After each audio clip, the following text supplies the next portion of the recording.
ঝিনাইদহের মহেশপুর উপজেলার সীমান্ত এলাকায় ভারতের দখলে থাকা কোদলা নদীর ৫ কিলোমিটার উদ্ধার করেছে বিজিবি।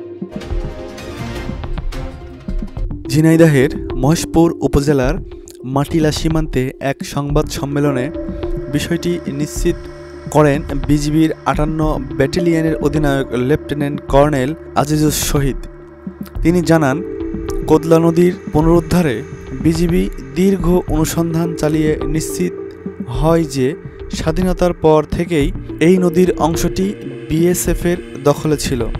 ১৯৬১ সালের মানচিত্র অনুযায়ী নদীর ৫৮ কিলোমিটার এলাকার মালিকানা বাংলাদেশের। অনুসন্ধান শেষে বিজিবি বিএসএফের কাছে বিষয়টি নিয়ে আনুষ্ঠানিক প্রতিবাদ জানায় এবং নিজেদের অংশে টহল জোরদার করে। পরে সাহসিকতা ও পেশাদারিত্বের মাধ্যমে বিজিবি নদীর ওই অংশটি দখলমুক্ত করতে সক্ষম হয়।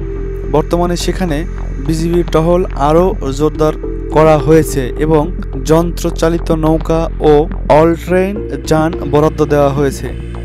বিজিবির পক্ষ থেকে জানানো হয়, আগে এই নদীতে স্থানীয় বাসিন্দারা গোসল বা মাছ ধরতে গেলে বিএসএফ বাধা দিত এবং এ নিয়ে উভয় পক্ষের মধ্যে উত্তেজনা সৃষ্টি হতো।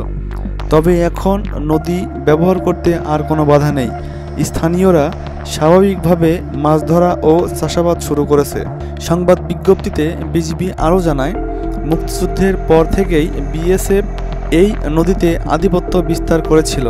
তবে বিজিবির সফল অভিযান এবং সাহসিক পদক্ষেপের ফলে নদীটি এখন পুরোপুরি বাংলাদেশের দখলে।